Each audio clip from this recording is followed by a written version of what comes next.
Hoje, então, nossa aula de história, vamos dar continuidade aí falando do Brasil, certo? Brasil ainda colônia, né, gente? Nós vamos iniciar a unidade 5 já, olha, a gente está até adiantada aí com os conteúdos, isso é bom, né? A gente termina logo o livro, acho legal. Bom, Brasil colônia, a gente viu aí a chegada dos portugueses, a dominação como foi, né? E hoje a gente vai ver como era administrada a colônia, como que eram os governos aqui, os primeiros governos, como que foi então, né? Essa primeira administração, essa chegada dos portugueses, que tanto eles fizeram aqui, como Portugal dominou, né? Essa região. Então é sobre isso que a gente vai falar, tá? Nessa aula de hoje. Quem quiser acompanhar o livro, se achar mais fácil, tá? É o capítulo 14. A administração portuguesa no Brasil, certo? Bom, hoje a gente sabe, né, que o Brasil ele tem 27 divisões hoje, tá? Como é o Brasil hoje? Então, 27 divisões administrativas. A gente tem 26 estados. Lembra até que no sexto ano a gente decorou os estados, as capitais, teve chamada oral, lembra? Pois é, então a gente não pode esquecer. E tem o Distrito Federal, que é Brasília capital, certo? E cada estado tem um governador, cada município tem seu prefeito e tem o presidente da república, né? Então, essa é a maneira de administrar o Brasil hoje, certo? Mas nem sempre foi assim, né, gente? Teve aí, então, todo um processo até chegar onde que é hoje. Então, a gente vai ver as primeiras formas de governo, tá bom? Aí, desde o Brasil colônia, tá? Onde que eu vejo as mensagens que vocês mandaram? Gente, eu preciso aprender a mexer melhor nesse Embaixo negócio. do. Embaixo do. Queria ver se vocês falaram alguma coisa. Ela não tá escutando. Bom, aí tem então o nosso mapa, né, do nosso Brasil, né, os 26 estados com suas capitais, que vocês já conhecem, e aqui Brasília, tá, que fica em Goiás, certo? E acho que todo mundo reconhece esse mapa, né, gente? Tranquilo. Bom, nós vamos falar das primeiras formas de governo, então, que o Brasil teve no Brasil colônia. Ai, aqui. Quero ver se tem algum bate-papo. É aí, gente, vai tendo paciência que é por hoje, que eu quero ver as conversas. O que vocês falaram? Ai, que ruim, não tá ouvindo ninguém. Só você apertar as bolinhas. Então, só que essas 3 bolinhas, onde que tá? Tem hora que ela aparece, tem hora que ela some. Eu achei agora, mas eu achei de novo. Bom, pessoal, eu vou deixar para ler as conversas no final, pode? Tudo bem? Senão a gente vai enrolar muito com a aula aqui, tá bom? Bom, vamos voltar. Eu estava lendo os comentários de vocês.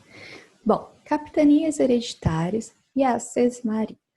Capitanias hereditárias a gente já aprendeu, a gente já sabe o que são lá as divisões do Brasil. As primeiras divisões, vamos dizer, mais ou menos os primeiros estados. Não tinha esse nome ainda, nada. O nome era capitania hereditária, mas mais ou menos para vocês entenderem, tá? Vou até pôr o mapa aqui já para vocês lembrarem do que eu tô falando. Ó, capitanias hereditárias. Vocês lembram que a gente viu em geografia que o primeiro Brasil, Brasil colônia, não era lá o Brasilzão inteiro, como a gente viu no primeiro mapa? Era só essa parte aqui, por causa do Tratado de Tordesilhas. Eu acho que todo mundo lembra dessa aula que a gente teve, né?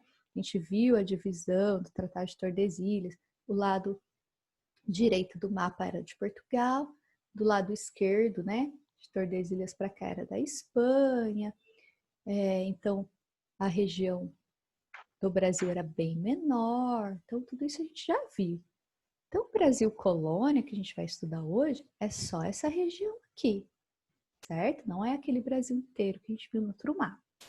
As capitanias hereditárias são essas divisões aqui. Então, o governo português, quando invade aqui, quer dominar toda essa região, ele vai dividir em capitanias hereditárias, que são, mais ou menos, para vocês entenderem os estados, as divisões dessa região, certo? Então, olha lá, várias divisões chamadas capitanias hereditárias. Cada divisão dessa ia ter um governante, alguém controlando, alguém mandando, tá? Tudo bem? Então, vamos ter essa imagem na cabeça, que é sobre isso aqui que a gente vai falar, beleza? Então, olha, capitanias hereditárias, então, que a gente viu lá no mapa, certo? Eram doadas, tá? Então, o rei lá de Portugal doava essas terras para um donatário. Esse era o nome de quem recebia a terra. Então, se o rei me dá uma terra, que eu vou ter que ir lá para a colônia, de conta que eu recebi uma terra do rei. Sou lá de Portugal, então eu preciso ir lá para a colônia, eu preciso morar naquele lugar, eu preciso investir com o meu dinheiro se eu quiser, né, melhorar o lugar. Eu preciso levar pessoas comigo. Gente, era difícil, muito difícil ser um donatário na época. Então, quem recebia essa capitania hereditária sofria muito e não podia negar, hein? Se o rei falasse, você vai ser um donatário, você vai para as colônias cuidar de um pedaço de terra, você era obrigado aí, não podia negar. Então, olha como era difícil. E o rei, né, a coroa, não queria de jeito nenhum gastar com isso. Então, por isso que ele fez essas capitanias hereditárias, para pessoas cuidarem da colônia para ele, garantir, né, que riquezas viessem para a metrópole, para Portugal, mas não queria gastar com isso. Então, falou, olha, eu te dou um pedaço de terra, você vai lá cuidar, vai prosperar, e você vai enriquecer lá, e as pessoas tinham que ver, certo? Só que chegava aqui não era nada disso, né? Chegava aqui enfrentavam coisas horríveis que a gente vai ver daqui a pouco, tá bom? Então vamos lá, capitanias hereditárias eram terras doadas para os donatários portugueses, amigos dos reis, que viriam então para cuidar dessas terras, certo? Esses donatários então não podiam negar, eles eram obrigados a vir. Chegava aqui, eles podiam dividir essas terras, as capitanias hereditárias, com mais pessoas. Então, ele podia trazer mais pessoas com ele, muito mais amigos, muitas famílias, muita gente. E chegava aqui, ele podia dividir essas terras. Essas terras que ele dividia, que eram as chamadas as sesmarias, certo? Então, quanto mais ele dividisse, quanto mais pessoas com ele ali, usando as terras, melhor para ele, tá bom? E os donatários, eles não podiam vender essas terras, tá? E caso não cuidassem bem dessas terras, se o rei achasse que não estava sendo bem cuidado, o rei podia tomar de volta e dar para outra pessoa. E aquele donatário que perdeu a terra simplesmente voltava para Portugal com uma mão na frente e outra atrás, né? Então a gente vai vendo que injustiças já vão sendo cometidas desde o começo da colonização, como a gente já tem visto, certo? Então, vem aí os donatários cuidar das capitanias hereditárias e eles podiam dividir suas capitanias com mais pessoas e essas divisões chamavam sesmarias, beleza? Bom, como que era aí... Ligo 5 já? Isso mesmo? Nossa, bem, gente. Como que era, então, esse sistema das capitanias hereditárias? O sistema era ruim já desde o começo, tá? Por quê? Porque, vamos dizer assim, a distância atrapalhava, tá? Porque Brasil de Portugal, a distância era muito grande.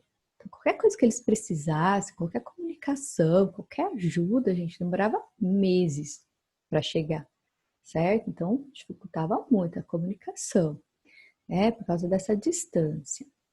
Outra coisa, chegavam aqui, gente, no meio do mato, no meio do nada, não tinha nada aqui, né? Era só floresta indígena, né? Como que imagina você chegar num lugar que você ganhou essas terras, mas você não tem nada, começar do zero. Então, alguns donatários conseguiram ali desenvolver, mas a maioria chegou aqui e não conseguia fazer nada.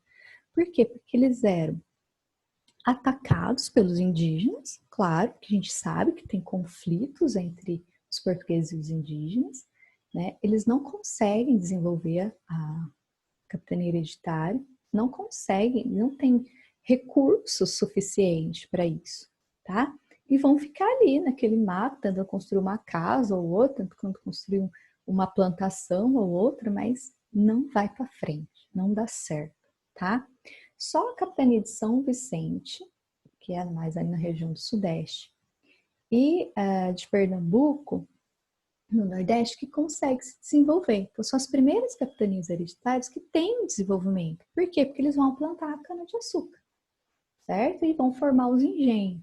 Então, aí eles conseguem desenvolver a sua capitania hereditária. Porém, as outras capitanias, e os donatários desistem, vão embora, e vem outro povo, e tenta desenvolver, e não consegue, e é luta com indígena, e é outros países lá da Europa tentando invadir, e é luta para todo lado, e é miséria, e é bicho para todo lado, e é floresta. Então, é uma situação ruim para quem vem povoar?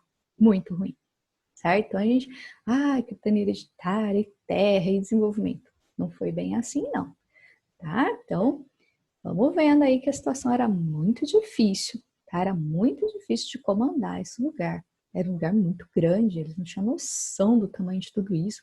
Uma capitania hereditária da outra era uma distância enorme, lembrando que era tudo a pé, né, gente? Então era complicado, né? Eles eram, esses donatários vinham e ficavam praticamente abandonados lá, certo? Então era essa a situação, muito complicado. Então não tinha como administrar, não. Tá? E olha, muitos até morriam aí com confrontos entre indígenas. Então morreu muito indígena, foi um massacre, uma coisa horrível que a gente já viu, mas muito europeu, português também acabou morrendo, né, nesse conflito. Então nesse mapa, a gente volta no mapa para a gente ver, esse era o mapa da época, tá? E esse é o mapa atual que eles fizeram as capitanias hereditárias. E aqui, esse mapa desse está diferente as divisões. Então, lá em Portugal, eles nem sabiam direito onde eram essas capitanias, como eram essas divisões, tá? Então, eles não tinham muita noção do que estava acontecendo aqui na colônia, né? Então, tem muitas divisões que hoje a gente sabe que existiam, que os portugueses na época nem sabiam, tá? Então, era uma situação muito complicada, tá? A coroa lá, os reis, né, o rei de Portugal, eles não queriam investir, não queriam gastar dinheiro, não queriam. Mas, conforme as capitanias hereditárias não deu certo, eles acabaram tendo que investir na administração. Então, eles acabaram perdendo tudo. Então, as capitanias hereditárias não deu certo, não foi um negócio legal, tá? E eles tiveram que ter uma outra ideia, fazer alguma coisa que desenvolvesse o lugar. Foi aí, então, que entra o governo geral. Bom, não deu certo as capitanias, né? Os donatários não conseguiram desenvolver, tá? Então, vamos mandar um governo forte para lá. Vamos governar geral agora, sem essas divisões. Vou mandar um governador que vai governar a colônia inteira de acordo com as ideias do rei, tá? Então, muitos invasores também começaram a invadir. Então, também por isso que vieram os governadores gerais. Tá? Que a gente vai ver também algumas invasões de franceses, de holandeses, outros países da Europa que querem dominar também aqui a região do Brasil. Tá? Então, precisava ter um governo mais forte aqui para impedir isso. Tá? Então, vem aí o governo geral. Tá? Quem ia governar, então, era chamado governador, tá? Governo geral, então, quem ia governar era um governador, tá bom? Então, vamos para o próximo slide aqui. Esse é uma imagem, tá? Do Dom João III, que era o rei de Portugal nessa época aqui, de tudo isso que está acontecendo, tá bom? Legal a gente ver a imagem dele e familiarizando aí com as carinhas, certo? Então, como vai ser a organização da colônia agora, com o governo geral? Tá? O que eles faziam? O que foi de diferente?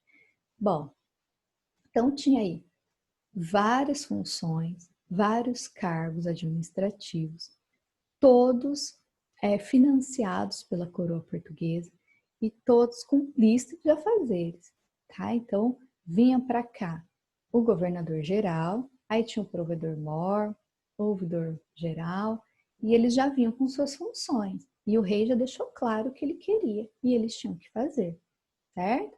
Então, o provedor-mor era uma espécie de secretário da finanças, cuidava de todo o dinheiro, da economia, tá? De toda a colônia.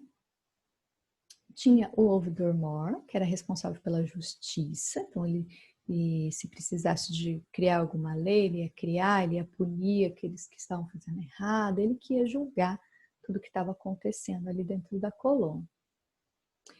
Tem então o governador geral, que era o responsável por tudo, tá? Ele era responsável por fiscalizar tudo, tá? E tinha o poder executivo. Bom, e construía coisas, desenvolvia, estava na mão dele desenvolver então essa colônia. O primeiro, né, governador geral que veio para cá foi o Tomé de Souza, tá? Então ele tinha a missão, vamos dizer assim, tá? De fazer uma fortaleza e povoar Salvador, certo? Então ele tinha aí uma missão de povoar as cidades e desenvolver a região aqui, certo? Veio com eles também o Capitão Mor, tá? Que era encarregado do policiamento, então veio aí uma polícia também para ajudar a organizar. E veio também os padres jesuítas para catequizar os índios, para trazer a religião católica, tá? Para ganhar novos fiéis aí para a igreja. Bom, então a gente vai vendo que no governo geral mudou o estilo de administração. Então veio junto com esses governos ordens diretamente do rei.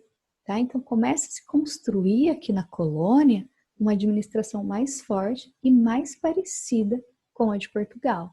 Tá? Então começa-se aí um desenvolvimento econômico, administrativo, né? E começa a melhorar a carinha aí da administração das colônias, tá? Depois, então, com essa missão que o Tomé de Souza tinha de desenvolver Salvador, ele começou a desenvolver Salvador, tá? Então começa a se construir a primeira vila, primeiras cidadezinhas aí que o Brasil teve, tá? Tinha poucos portugueses, aqui ainda tinham poucos, eles precisavam muito ainda da mão de obra indígena, então os indígenas aqui ajudaram muito na construção de Salvador, tá? Veio aqui para o Brasil Colônia pedreiros, artesãos, né, engenheiros que sabiam construir coisas, mas não veio material para isso. Então eles precisavam da ajuda dos indígenas para encontrar materiais que davam certo na construção dessas casas, dessas construções que eles precisavam fazer aí para se formar uma cidade, certo? E os indígenas acabaram se aliando aí na construção de Salvador, tá? Então, olha a importância dos indígenas já desde o início, né, do surgimento das primeiras cidades. Tanto é que Salvador começou a se parecer muito com aldeias indígenas que viviam ali próximo, né? O estilo da casa, o material utilizado, né, acabou sendo muito parecido com construções indígenas. A gente vai vendo já desde o início a mistura dos povos, tá? Tanto indígena como europeu, ali português, que já viviam ali, se ajudando desde o início. Bom, então olha lá, os portugueses precisavam do conhecimento das técnicas de construção dos indígenas, tá? De sua cultura, já que nos navios vinham pedreiros, artesãos, mas não materiais de construção. Tá? Então, eles precisaram dos indígenas. Os indígenas foram úteis para os portugueses também.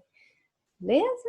Então, teve aí alguns pontos até de união entre essas etnias, né? Esses povos diferentes, né? Nativos, indígenas e portugueses, certo? Esses governos gerais foram perfeitos? Deu tudo certo? Foi uma administração maravilhosa? Claro que não. Claro que impossível, gente, dar certo. Porque, como eu falei para vocês, não tinha quase nada aqui, né? Era tudo muito longe e era meio que cada um por si. Era complicado fiscalizar tudo. Como eu falei, o território era muito grande, era tudo muito longe. Para você chegar de um povoado para outro, você levava dias e dias de caminhada, né? Não, se você morasse em Salvador, você como governador, como você ia fiscalizar a colônia inteira a pé, gente? Era impossível. Não tinha como administrar direito. Você conseguia administrar o quê? Os povoados maiores que estavam mais próximos. O resto não tinha como organizar, fiscalizar, administrar nada, certo? Então, é uma situação complicada para a época, né? Bom, tem instabilidades então, né? Em 1553, o governador já era o Duarte da Costa. Então, sai um, entra outro, isso é normal, né, gente? Nesse mesmo ano foi fundada a Vila de São Paulo, então outras cidades foram sendo fundadas, né? Começa a desenvolver um pouco mais a colônia. Ou no Rio de Janeiro também já consegue ali uma vila maior, então está se formando. Só que aí acontece uma coisa que ninguém esperava. Os franceses invadem o Rio de Janeiro, tá? E eles vão construir uma fortaleza na Baía de Guanabara, tá? Que foi chamada França Antártica, né? E o Rio de Janeiro foi francês por 17 anos, né? Então, os franceses dominaram ali a região do Rio de Janeiro por 17 anos. E o Duarte da Costa, ele não consegue, tá? Expulsar esses franceses dali e eles vão ficar ali por 17 anos, tá? Isso vai enfurecer os governos do Brasil, né, da colônia do Brasil? Vai enfurecer o rei de Portugal? Sim, tá? E eles vão estar sempre tentando expulsar esses franceses, eles não vão deixar quieto, tá? Então, por 17 anos, eles não ficam ali tranquilos, não. Tá sempre ali uma batalha contra eles, tentando expulsar eles dali, certo? Até que chega uma hora que eles vão acabar sendo expulsos de vez, certo? Então, desculpa. Desculpa, gente, engasguei com alguma coisa. Então, vai se organizar o terceiro governo geral. Então, como o Duarte da Costa não consegue expulsar os franceses, né? Então, ele não consegue ali fazer o seu trabalho direito, vai vir um outro no lugar dele, que é o Mensah. O Mensah, ele vai organizar um exército mais forte, ele vai trazer com ele lá de Portugal amigos, parentes que são do exército e vai fazer um governo mais forte e que vai conseguir expulsar os franceses, tá? Então, Mensah consegue expulsar os franceses. Ele vai fazer uma administração melhor aqui nas colônias, ele vai incentivar a produção açucareira, ele vai criar leis que protegem os indígenas que se converteram ao catolicismo, tá? Porém, aqueles indígenas que não se converteram ao catolicismo, que não quiseram virar católicos, eles iam poder ser escravos. Não é uma coisa muito justa, não, né, gente? Então, se você aceita a religião, belezinha, você é um de nós. Se você não aceita, você é um escravo. Então, começou essa questão aí, tá? E ele começa a liderar guerras contra todos aqueles que eram contra o desenvolvimento da colônia, tá bom?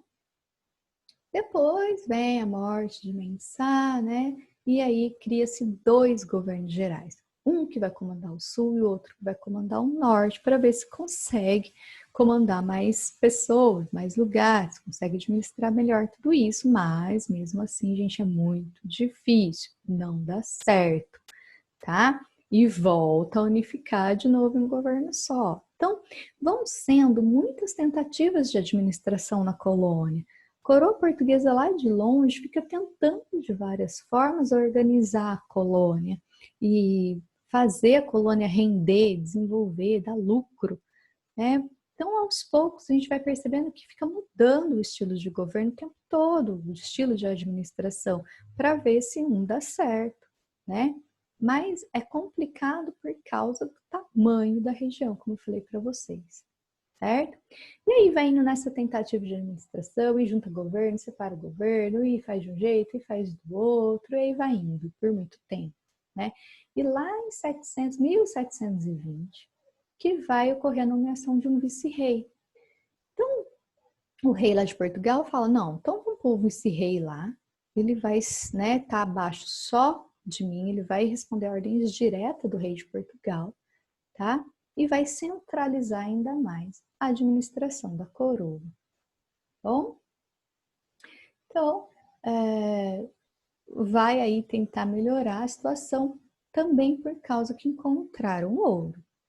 Certo? Então, encontra-se o ouro, eles vão adentrando cada vez mais para o interior do território, vai aumentando o território da colônia, então cada vez maior essa colônia, cada vez mais coisas para administrar, porque agora não é só mais um engenho de açúcar, né? Agora tem o ouro, tem a mineração, né? Então precisa de uma organização melhor, por isso vem um vice-rei, tá bom?